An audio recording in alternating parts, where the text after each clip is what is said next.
Dear friends, ಇಂದು ಮಂಗಳವಾರ August 11, 2026 ಇಂದಿನ ಪ್ರಜಾವಾಣಿ ಪತ್ರಿಕೆಯ ಫ್ರಂಟ್ ಪೇಜ್ನಲ್ಲಿ ಕಲ್ಯಾಣ ಕರ್ನಾಟಕದಲ್ಲಿ ನೂರಾರು ಕೂಸಿನ ಮನೆಗಳಿಗೆ ಬೀಗ. ಇದು ಇಂಪಾರ್ಟೆಂಟ್ ಗೈಸ್. ಎದಕ್ಕಂದ್ರೆ ಈ ಕೂಸಿನ ಮನೆ ಯೋಜನೆ ರಿಲೇಟೆಡ್ ಆಲ್ರೆಡಿ KAS ಎಕ್ಸಾಮ್ ಅಲ್ಲೂ ಕೂಡ ಪ್ರಶ್ನೆಯನ್ನ ಕೇಳಿದ್ದಾರೆ. ಯಾರ್ಯಾರು VAO ಓದಾತ್ರಿ, ಯಾರ್ಯಾರು KAS ಓದಾತ್ರಿ, ವೆರಿ ವೆರಿ ಇಂಪಾರ್ಟೆಂಟ್. ಆಮೇಲೆ ನಾಳೆಯಿಂದ ಮಿಷನ್ ಯುದ್ಧ ಅಭ್ಯಾಸ್ 3.0 ಪ್ರಾರಂಭ ಆಗ್ತಾ ಇದೆ. ಬೆಳಿಗ್ಗೆ ನಿಮಗೆ 10:30ಕ್ಕೆ ಮಾದರಿ ಪರೀಕ್ಷೆ ಆನ್ಲೈನ್ ಮತ್ತು ಆಫ್ಲೈನ್ ಅಲ್ಲಿ ಇರುತ್ತದೆ. ಅಂಡ್ ಇವತ್ತು ಕೊನೆಯ ದಿನ ಆಗಿರ್ತದೆ. ಇವತ್ತು ಎಷ್ಟೊತ್ತಿದ್ರು ಜಾಯಿನ್ ಆಗ್ರಿ.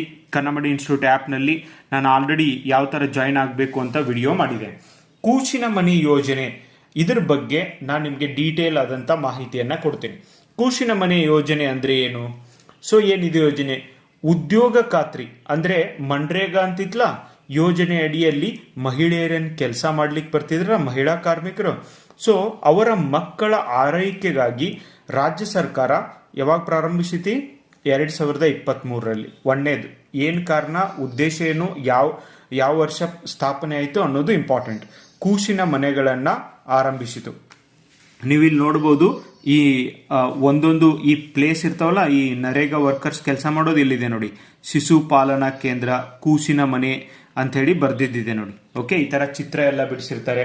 ಆಮೇಲೆ ಮಹಿಳಾ ಕಾರ್ಮಿಕರು, ಮಹಿಳೆಯರು 6 ತಿಂಗಳಿನಿಂದ 3 ವರ್ಷದೊಳಗಿನ ಯಾವ ವಯಸ್ಸಿನ ಮಕ್ಕಳನ್ನ ಇಲ್ಲಿ ಬಿಡಬಹುದು ಅಂತಾನು ಕೂಡ ನಿಮಗೆ ಆಪ್ಷನ್ಸ್ ಒಳಗೆ ಕೇಳಬಹುದು. ತಮ್ಮ ಮಕ್ಕಳನ್ನ ಇಲ್ಲಿ ಬಿಟ್ಟು ಹೋಗಬಹುದಿತ್ತು. ತರಬೇತಿ ಪಡೆದ ಆರೈಕೆದಾರರು, ಆ ಮಹಿಳೆಯರೊಳಗೆ ಒಬ್ಬರು ತರಬೇತಿ ಪಡೆದವರು ಬೆಟರ್ ಮಕ್ಕಳನ್ನ ಮ್ಯಾನೇಜ್ ಮಾಡೋರು, ಮಕ್ಕಳನ್ನ ಆರೈಕೆ ಮಾಡ್ತಿದ್ರು ಮತ್ತು ಅವರಿಗೆ ಪೌಷ್ಟಿಕ ಆಹಾರವನ್ನು ಕೂಡ ನೀಡ್ತಿದ್ರು. ಆಮೇಲೆ ಇನ್ನೊಂದು ಏನಾಗೈತೆ ಅಂದ್ರೆ ಜುಲೈ 1ರಿಂದ VBG ರಾಮ್ಜಿ ಈ ಯೋಜನೆಯನ್ನ ಚೇಂಜ್ ಮಾಡಿದೆ. ಇಲ್ಲಿ ತನಕ ಕೇಂದ್ರ ಸರ್ಕಾರ ಹೆಚ್ಚಿಗೆ ದುಡ್ಡು ಕೊಡ್ತಿತ್ತು ರಾಜ್ಯಗಳಿಗೆ. ಈಗ ರಾಜ್ಯಗಳು ಕೂಡ 40% ದುಡ್ಡು ಹಾಕುವಂತ ಪರಿಸ್ಥಿತಿ ಬಂದೈತಿ. ಅದು ರಾಜ್ಯಗಳಿಗೆ ಬರ್ಡನ್ ಆಗತೈತಿ. ಓಕೆ, VBG ರಾಮ್ಜಿ ಯೋಜನೆ ಜಾರಿಗೆ ತಂದಿದ್ದರಿಂದ ಈ ಯೋಜನೆಯಡಿ ಕೂಸಿನ ಮನೆ ಆರೈಕೆದಾರರಿಗೆ ಕೂಲಿ ನೀಡಲಿಕ್ಕೆ ತಾಂತ್ರಿಕವಾಗಿ ಸಾಧ್ಯವಾಗ್ತಿಲ್ಲ ಅಂತ ರಾಜ್ಯ ಸರ್ಕಾರ ಹೇಳ್ತಾ ಇದೆ. ಓಕೆ, VBG ರಾಮ್ಜಿ ಯೋಜನೆ ಬಗ್ಗೆ ಹಲವಾರು ವಿಡಿಯೋಗಳನ್ನ ಮಾಡಿದೀನಿ, ಹಿಂದೆ ಹೋಗಿ ಒಂದ್ಸರ್ತಿ ನೋಡ್ರಿ, ಬಹಳ ಇಂಪಾರ್ಟೆಂಟ್ ಐತೆ ಅದು.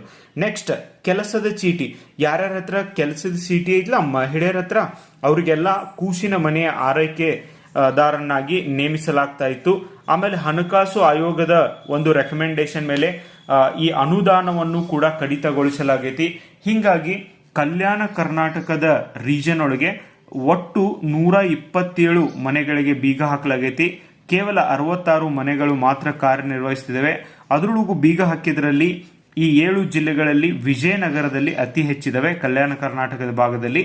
ಬಟ್ ಇದು ಗ್ರಾಮೀಣರಿಗೆ ಬಹಳಷ್ಟು ಹೆಲ್ಪ್ ಆಗ್ತಿತ್ತು ಗೈಸ್. ಬಿಕಾಸ್ ಬಡವರಿದ್ದವರು ಈ ಕಡೆ ಕೆಲಸನೂ ಮಾಡಬೇಕಾಗಿರುತ್ತೆ, ಈ ಕಡೆ ಅವರು ಮಕ್ಕಳನ್ನು ನೋಡ್ಕೋಬೇಕಾಗಿತ್ತೆ, ಅಂಥವ್ರಿಗೆ ಬಹಳ ಉಪಯೋಗ ಆಗಿತ್ತು. ಆದರೆ ಇದಕ್ಕೆ ಒಂದು ಏನೋ ಕೇಂದ್ರ ಸರ್ಕಾರದವರು ಏನೋ ಒಂದು ವ್ಯವಸ್ಥೆಯನ್ನ ಮಾಡಬೇಕು ಅಂತ ನನಗನ್ಸುತ್ತೆ. ಯಾರ್ಯಾರೆಲ್ಲ VAO ಎಲ್ಲ ಓದ್ತಾ ಇದ್ದೀರಿ, ನಿಮಗೆ ಈ ಒಂದು ಯೋಜನೆ ಇಂಪಾರ್ಟೆಂಟು. KAS ಓದೋರ್ಗೂ ಕೂಡ. ಅಂಡ್ ಈವನ್ ಟೀಚರ್ ಜಾಬ್ಗೂ ನೀವು ಯಾರು ಓದ್ತೀರಿ, you can join this mission Yuddh Abhyas. ಮುಂದಿನ ಯಾವ ಬೇಕಾದ ಎಕ್ಸಾಮ್ ನೀವು ಓದ್ಲಿ, ಪ್ರಾಕ್ಟೀಸ್ ಮಾಡ್ರಿ ಗೈಸ್. ಬಿಕಾಸ್ ಇವತ್ತಿನ KA question paper pattern change ಆಗಿದೆ. ಹುಡುಗರಿಗೆ ಎಷ್ಟು ಹೇಳಿದ್ರು ಅರ್ಥ ಆಗೋದಿಲ್ಲ. ನೀವು ಎಷ್ಟು ಮಾಕ್ ಟೆಸ್ಟ್ಗಳನ್ನ ಪ್ರಾಕ್ಟೀಸ್ ಮಾಡ್ತೀರಿ ಅಷ್ಟು ಉಪಯೋಗ ಆಗುತ್ತೆ. And don't ask me free ಬಂದಿದ್ದೇನೂ ಕ್ವಾಲಿಟಿ ಇರಂಗಿಲ್ಲ. ಆಮೇಲೆ PDF ನೋಟ್ಸ್ಗಳಿಗಾಗಿಯೂ ಕೂಡ ನೀವು ಕಾಂಟ್ಯಾಕ್ಟ್ ಮಾಡ್ಬೋದು. ಆಮೇಲೆ ಇನ್ನೊಂದು ವಾರದೊಳಗೆ ಕೇಂದ್ರ ಸರ್ಕಾರ, ರಾಜ್ಯ ಸರ್ಕಾರ, Karnataka budget and economic survey ಇದರ ನೋಟ್ಸು ಕೂಡ ಕಂಪ್ಲೀಟ್ ಆಗಿ ನಿಮಗೆ PDF ನಲ್ಲಿ ನಾವು ನೀಡಲಿಕ್ಕೆ ಪ್ರಾರಂಭ ಮಾಡ್ತೀವಿ. So read till then. Thank you.